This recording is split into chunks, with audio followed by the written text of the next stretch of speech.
कि जो उत्तर प्रदेश के मुख्यमंत्री सदन के अंदर कहते हैं मिट्टी में मिला देंगे, उसी के अंदर भैया तीन तीन लड़के कह रहे हैं छोटे मोटे से तो कुछ नहीं होता, अब बड़ा कुछ करना पड़ेगा। महाराज तुमको किसने भेजा था? उत्तर प्रदेश की प्रशासन ये पता लगाए कि उन तीनों लड़कों को किसने भेजा था, उनका मास्टरमाइंड कौन कर रहा था, उन्हें जो पिस्टल आई वो भारत की नहीं है, विदेश से वो पिस्टल किसने भेजा, इनके पीछे का राज क्या है, ये सारी बात पूछता है। जांच तो हो राम जय श्री राम का भी कहा है कि जाके किसी को मारो और फिर मेरा सहारा लो। राम ने कभी कहा है या अल्लाह ने कभी कहा है कि जाके किसी को मार दो? अपराधी है भैया, मैं कह रहा हूँ कि असरात अती के लोग अपराधी थे, कानून सजा दे देती। यूपी के अंदर रामराज है, बाबा का बुलडोजर है, अतीक अहमद को गोली मार दी गई, कैसे देखते हैं? लोग तारीफ कर रहे हैं। देखिए ये जो तारीफ और जश्न मना रहे हैं वो कहीं ना कहीं संविधान की और लोकतंत्र की धज्जियां उड़ा रहे हैं। राम राज्य ये है, ये जंगल राज्य है जहां प्रशासन के साथ में खिलवाड़ कर दिया जाता है। मुख्यमंत्री जी एक समय में सदन के अंदर इसी मामले को लेकर बिलबिला रहे थे और आज वही करवा रहे हैं। उन्होंने संसद के अंदर ही कह दिया मिट्टी में मिला देंगे। अब एक चीज बताइए भैया, आपने संविधान की कसम इसीलिए खाई थी कि मिट्टी में मिलाएंगे, ये आतंक राज नहीं और आप उसे राम राज्य कह रहे हो। आतंकी है उनको क्या अच्छा, कोर्ट किस लिए होता है? कोर्ट किस लिए होता है? कोर्ट को मानते हो नहीं मानते हो? कचहरी मानते हो नहीं मानते हो? पुलिस को मानते हो? अगर आपको कचहरी सब कुछ अगर आपको डर से जज यदि बदल जाते हैं, 10-10 जज बदल जाते हैं, तो फिर उसमें कौन सा कोर्ट और कानून? तो बिल्कुल हटा। बिल्कुल एक चीज बताइए कि भैया जिनके डर से अगर जज छोड़ देता तो ऐसे जज को तो बिल्कुल हट जाना चाहिए, हटा दो बिल्कुल सिस्टम से। जो एक अपराधी से डर जाए वो जज है। अपराधी से कोई पुलिस डर जाए, कोई सेना डर जाए तो वो सेना सोना में थोड़ी है।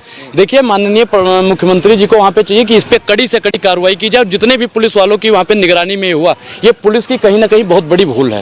और सस्पेंड कर दिया, उसको फिर ले लेंगे, बहाल कर देंगे जी, भर्ती कर देंगे उनकी, तो उनको हमेशा के लिए सस्पेंड कर दो। तब मैं मानू जी सस्पेंड कर दिया, उनको तो बहाल कर दिया जाएगा 4 महीने बाद, 6 महीने बाद। हमें अपने कोर्ट पे विश्वास है भैया, कोर्ट सजा देगी। 10 साल की दे देती, 50 साल की दे देती, मैं तो कह रहा हूँ फांसी दे देती।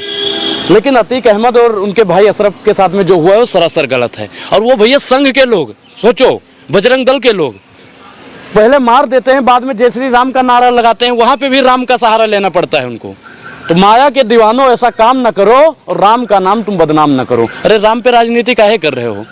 मुख्यमंत्री जी को चाहिए कि उस पर जांच पड़ताल हो या नहीं हो, कुछ नहीं कर रहे हैं। तो जांच भैया देख जरा जांच पड़ताल हो रही, जितने अखबार हैं, अमर उजाला वाले कुछ दूसरा छाप रहे हैं, दैनिक जागरण वाले कुछ दूसरा छाप रहे हैं, तीसरा अखबार कुछ तीसरा छाप रहे हैं, सब लोग अलग। एक चीज बताइए कि पुलिस कस्टडी में अगर तुरंत उसे पकड़ लिया गया था, तुरंत उससे कबूलते भैया आप किसके लिए काम कर रहे हो, किसके इशारों पे आपने इनको मारा? वो एक न्यायिक प्रक्रिया है सर। अच्छा ये न्याय, अच्छा लेके गया गया है और सारी बातें ये न्यायिक प्रक्रिया है। इसके लिए कोर्ट आएगा, इसके लिए इस पे विश्वास है कि हाँ इनको कोर्ट सजा देगी, क्योंकि वो मुसलमान नहीं है ना, यही है ना। अगर भैया उन तीनों में से एक भी मुसलमान होता ना, इस बात की मैं गारंटी लेता हूँ वहीं पे पुलिस मार देती, तुरंत मार देती। पता नहीं क्या मॉल लिंचिंग हो रही है मुसलमानों के साथ। देश में एक कानून मॉल लिंचिंग के खिलाफ भी बनना चाहिए। बजरंग दल ने कहा हमारे वो नहीं थे, पेपर ने तो छाप दिया और उसके गांव वाले तो बता रहे 2014 से ही बजरंग दल में शामिल था। बजरंग दल का स्टेटमेंट आया वो हमारे साथ ही नहीं है। अरे भैया बजरंग दल में नहीं, पेपर में तब कहा छाप दिया जाके पेपर वालों से मुकदमा लड़ो। उनके गांव वाले कह रहे हैं 2014 से ही बजरंग दल में है, उसके घर वाले बता रहे हैं। 40 साल से जिस प्रदेश के अंदर में इस तरीके का भय का माहौल था, आतंक का माहौल था,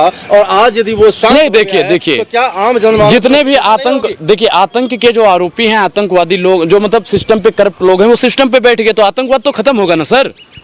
जितने लोग हैं सिस्टम पे बैठे हुए हैं, समझ नहीं रहे हो। एक समय था अरे कि मैं इस देश का नागरिक नहीं हूँ क्या? मैं नहीं कहता, ये वहाँ के मुख्यमंत्री जी ने कहा था, महोदया क्या मुझे जीने का अधिकार नहीं है? महोदया मैंने घर परिवार किस लिए छोड़ा था? महोदया मैं संसद छोड़ रहा हूँ। अरे महाराज जब छोड़ना ही था तो मिट्टी में मिलाने की काहे खाली कसम? मिट्टी में मिला देंगे, फलाना कर देंगे। आप देखिए जनता ने बैठाया था कि ये बैठ के महंगाई कम करेंगे, बेरोजगारी कम करेंगे, भ्रष्टाचार के खिलाफ लड़ेंगे, इसीलिए जनता ने चुना था। जनता को नहीं पता था कि ये आके कुछ लोगों के कहने पे कुछ लोगों का मर्डर करवाते रहेंगे। हम भैया देखिए मर्डर के खिलाफ में नहीं है, लेकिन ये जो हुआ है उसके खिलाफ में है। आप कोर्ट सजा दे दे उसको फांसी की, मैं उसके विरोध में नहीं हूँ। अपराधी को सजा मिलनी चाहिए, वो अनुराग हो, अशरफ हो, विकास दुबे हो, कोई भी हो, अपराधी के लिए सजा है, कानून है। लेकिन तुम ही भैया कानून बनाने लोगोगे तो कोर्ट कचहरी का कोई मतलब ही नहीं बनता। बंद करवा दो, उत्तर प्रदेश में जितनी भी न्याय प्रणाली है सबको बंद करवा दो। भैया हम टैक्स किस लिए देते हैं कि पुलिस हमारी सुरक्षा करेगी? हम टैक्स किस लिए देते हैं कि जज साहब हमारे न्याय में फैसला सुनाएंगे? हम टैक्स किस लिए देते हैं कि ये जो टीवी अखबार वाले हैं वो भैया हमें सुनेंगे हैं? और टीवी एक चीज पहले बता दो, 1 2 3 4 5 6 7 8 जने खड़े हो, सब पत्रकार हो ना, भैया हमें तो आप लोगों पे विश्वास भी नहीं होता है, और जितने भी लोग हैं ना पत्रकार, हम तो सबसे विश्वास उठ गया है कि कोई, सुनिए शांत रहिए, कि कोई ऐसा ना आ जाए जो मुझे गोली मार के चला जाए। मुझे भैया पत्रकारों पे भी विश्वास नहीं है। पूरे प्रदेश का ठेका उठा रहा है, उस पर विश्वास की पूरी जनता। ये बताइए, हत्यारे को आप जाति और पंथ से जोड़ देते हैं। अच्छा एक चीज बताइए, जय श्री राम का जरूरत थी नारा लगाने की? का जरूरत थी महाराज नारा लगाने की? राम ने कभी कहा है कि जाके किसी को मारो और फिर मेरा सहारा लो? राम ने कभी कहा है? या अल्लाह ने कभी कहा है कि जाके किसी को मार दो? अपराधी है भैया, मैं कह रहा हूं कि असरात अती के लोग अपराधी थे, कानून सजा दे देती है, कानून सजा नहीं दे रही है, उसको 4-6 गुंडे उतार दिए जाते हैं। कोई 18 साल का, 22 साल का, 23 साल का, अरे वो लड़के कह रहे हैं कि छोटे मोटे से कुछ नहीं होता, अब तो बड़ा करना है कुछ। अरे महाराज तुमको दंगाई बनना है? अरे महाराज ये शांत रहिए, इनको ये नहीं पता कि जो उत्तर प्रदेश के मुख्यमंत्री सदन के अंदर कहते हैं मिट्टी में मिला देंगे, उसी के अंदर भैया 3-3 लड़के कह रहे हैं छोटे मोटे से तो कुछ नहीं होता, अब बड़ा कुछ करना पड़ेगा। महाराज तुमको किसने भेजा था? उत्तर प्रदेश की प्रशासन ये पता लगाए कि उन तीनों लड़कों को किसने भेजा था, उनका मास्टरमाइंड कौन कर रहा था, उन्हें जो पिस्टल आई वो भारत की नहीं है, विदेश से वो पिस्टल किसने भेजा, इनके पीछे का राज क्या है, ये सारी बात पूछता है। जांच तो हो रही है ना? जांच कब होगी साहब? अब और कितना बड़ा, जब हमको भी मार के कोई चला जाएगा तब जांच होगी। जब पूरे उत्तर प्रदेश के संविधान की और न्यायिक प्रणाली की हत्या कर दी जाएगी तब जांच होगी। जांच कब होगी महाराज, ये बात बताइए। अभी तीनों ने कहा है पुलिस बहुत सक्रिय थी इसलिए पकड़ लिया, वरना हाथ नहीं आते। अरे महाराज एक चीज, सक्रिय थी नहीं तो हाथ नहीं आते। अगर प्रशासन वैसे तो कहती है कि हम अगर चाह लें तो मुर्दे भी सच बोलते हैं, हम चाह लें तो भैया मुर्दे से भी कबलुआ लेंगे। तो भैया कबलुआ होना कि किसके लिए काम करता था वो तिवारी, किसके लिए काम करता था वो, क्या किसके लिए काम करता था? पूछो ना उनसे, कोई नहीं पूछ रहा है। ये कहीं ना कहीं सरकार की भी इसमें चाल है, और उन लोगों को भेजा गया था कि जाके महाराज ऐसा नियम कर दो। अरे तुम पत्रकार हो, तुम्हें पिस्टल किसने दे दी? जिनके हाथ में माइक रहना चाहिए उनके हाथ में भारतीय जनता पार्टी की सरकारों ने हथियार थमा दिए हैं। और ये सरकार से हम सवाल पूछने की ताकत थी, है और रहेगी। कितनों को मारोगे महाराज, कितनों को मारोगे? कितनों को मारो? मारो, सबको मार दो तुम एक तरफा। न्यायवाद सब बंद करवा दो, जितने भी कोर्ट कचहरी सबको बंद करवा दो, और तुम सिर्फ मारने काटने पे उतर आओ। ये न्याय चलेगा? इससे सरकार चलेगी? आज तुम्हें मार रहे, कल उन्हें, परसों उन्हें, मतलब क्या हो रहा है इस देश में? क्या हो रहा है इस देश में? संविधान की हत्या की जा रही है। बाबा साहब का 14 तारीख को जन्मदिन था, बाबा साहब के विचारधाराओं पे सरकार नहीं चलती, कसम बाबा साहब की खाती है और काम नाथूराम गोडसे वाला करती है। उस टाइम क्यों हो गया जब उमेश पाल की हत्या? मैं क्या कह रहा हूँ कि अपराधी को मैंने, अच्छा एक भेद, सबका कैमरा चल रहा है, मैंने पहले ही बोला कि अपराधी को सजा मिलनी चाहिए, वो चाहे ब्राह्मण हो, बनिया हो, शूद्र हो, वैश्य हो, क्षत्रिय हो, उसको कानून सजा देगा।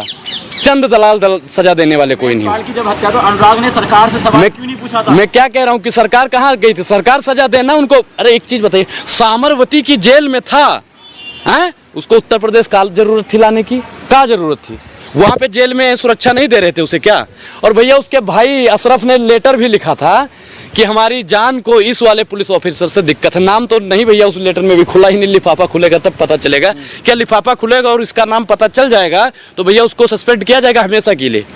बोलिए। लेकिन मौजूदा जो सरकार है वो तो यही दावा करती है उसके मंत्री कि भाई कहीं विपक्षी दल के कोई किसी आदमी का उसमें सक्रिय नाम है जिसके वजह से कि अरे तो लेटर वो लिफाफा खुलना चाहिए ना। हाँ। लिफाफा खुले और उसमें हो सकता है कि सरकार का ही नाम आ जाए। हाँ। हो सकता है, ये भी तो हो सकता है कि इनके इशारों पे काम किया गया, किसने उन्हें पिस्टल मुहैया कराई, बजरंग दल में वो जब शामिल। अरे भैया वो सांप, एक आपने देखा होगा कि ऐसे सांप उसके गर्दन में लटका हुआ है। अरे भैया वो तो पहले से ही गुंडा मवालिया था या नहीं था? और उसके घर वालों ने भी उसका बहिष्कार कर दिया था, ऐसा उसके घर वाले कहते हैं। भैया हम तो नहीं जानते कि बहिष्कार किया था, उसके घर वाले कह रहे कि 7 दिन बाद आया था, कोई कह रहा रोजगार नहीं मिल रहा था। अब भैया उत्तर प्रदेश के स्टेटमेंट एक तरह ही जैसे लगे। हाँ, सबका एक जैसा है कि हमें इनसे कोई मतलब नहीं है। अरे जब मतलब नहीं है तब घर वाले तो कुछ कहते हैं कि रोजगार नहीं मिल रहा था। अरे सरकार से रोजगार के लिए अपने उनके हलक से अपने रोजगार को छीन लेता, तब मैं मानता कि वो तिवारी वाकई में देशभक्त था, तब मैं मानता। और वो क्या कर रहा है कि पिता अच्छा मुझे छोटा बदमाश थोड़ी बनना है, बड़ा बदमाश बनना है। मैं नहीं कह रहा हूँ भैया, ऐसा उसका स्टेटमेंट है। अभी तो 7 लाख की पिस्टल इस्तेमाल करी है। 7 लाख कहाँ से आया? 7 लाख कहाँ से आया? खेत बेच के लाया था, माई का गहना बेच के लाया था, यही तो बात पूछ रहे भैया, कहाँ से वो आया था पैसा और कहाँ से वो पिस्टल मुहैया कराई गई? ये सरकार को पूछना चाहिए। और वहाँ की स्थानीय प्रशासन की जो बहुत बड़ी चूक थी, उन प्रशासन वालों को तो कभी भैया वापस लेना ही नहीं चाहिए, उनकी भर्ती नहीं बहाल करनी चाहिए। उनके पास एक चीज़ बताइए कि हमें कोई दिक्कत होगी, हम सेना की या पुलिस की मदद तभी लेते हैं कि भैया हम इनके यहाँ सुरक्षित हैं, और उन्हीं के घर में हमें लोग मार देते हैं, तो ये कहीं ना कहीं प्रशासन की भी नपुंसकता है।